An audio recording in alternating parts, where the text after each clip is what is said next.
porque nesta terça-feira acontecem as primárias do Partido Republicano dos Estados Unidos no estado de New Hampshire. As pesquisas apontam para a vitória de Donald Trump sobre Nikki Haley. Em caso a previsão seja confirmada, Trump deve ser escolhido para representar o partido nas eleições presidenciais deste ano de forma antecipada. Seria a terceira candidatura consecutiva de Donald Trump na corrida para a Casa Branca. Ron DeSantis, que desistiu da disputa, anunciou seu apoio a Donald Trump. Vou começar essa rodada com o Roberto Mota. Mota, trouxemos muitas informações ao longo das últimas semanas e você, especialmente, sempre reforçou a tese que acreditava e apostava na candidatura de Donald Trump. O cenário está posto aí, né? Ron DeSantis retirando a pré-candidatura, então me parece que, ao que tudo indica, Donald Trump será mesmo o candidato do Partido Republicano. Alegria de alguns e talvez pesadelo para outros, né? Pois é, Caniato, pela minha cara você pode ver em que grupo que eu me coloco. As chances de Nikki Haley são muito poucas. O Vivek, que era candidato pelo Partido Republicano, já desistiu. O governador da Flórida, Ron DeSantis, também já desistiu. Trump não tem adversários no Partido Republicano. Os seus adversários são os julgamentos que o esperam, os processos que foram abertos contra ele. Além disso, a Suprema Corte dos Estados Unidos vai tomar uma decisão muito importante em breve. Ela vai decidir se valida ou não a decisão da Suprema Corte do Estado do Colorado, que tinha mandado retirar o nome de Trump das cédulas eleitorais, sob a alegação de que uma pessoa envolvida em insurreição, um golpe de Estado, não pode, de acordo com a 14ª emenda da Constituição Americana, ser presidente.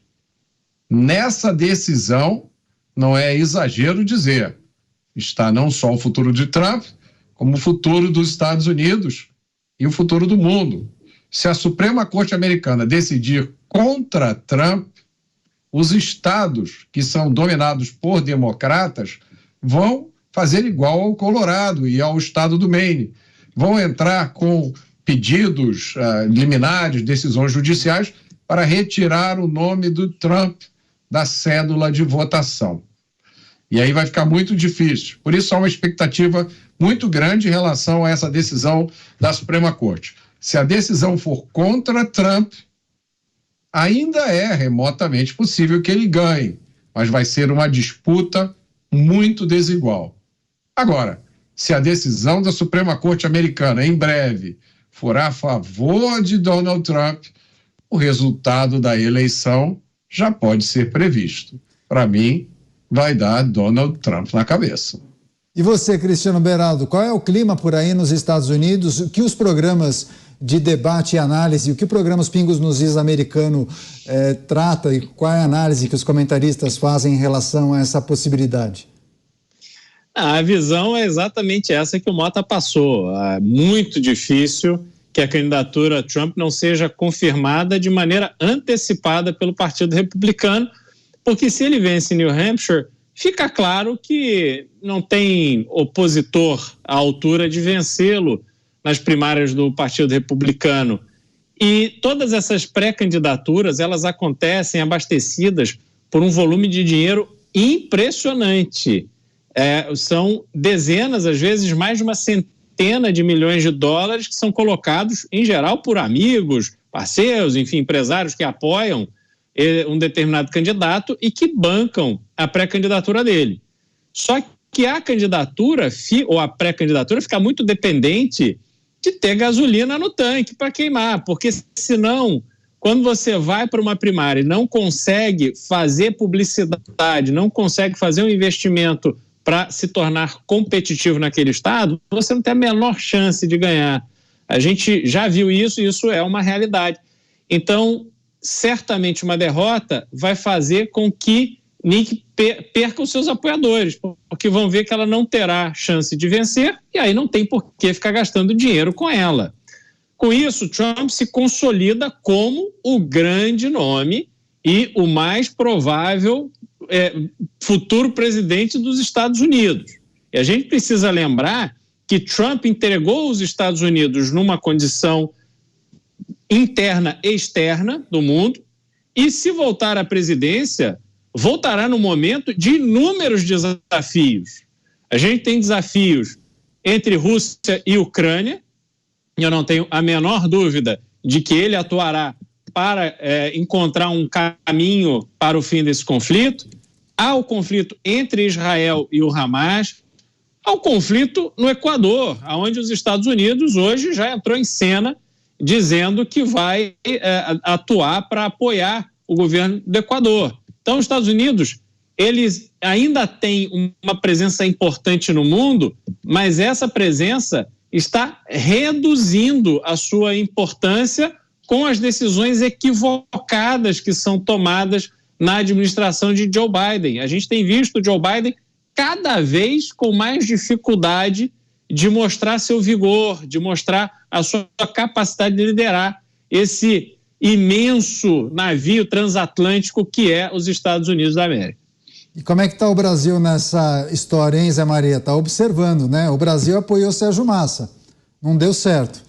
Muito provavelmente, se a candidatura de Donald Trump se confirmar, o presidente brasileiro talvez manifeste simpatia à candidatura de Joe Biden. O que será que vai acontecer, hein? Eu nem diria assim o Brasil, né? O governo brasileiro, o atual governo brasileiro, sim, tem uma relação melhor com o grupo democrata. Isso fica muito claro. E o presidente Lula nunca escondeu isso, o grupo do presidente Lula, né?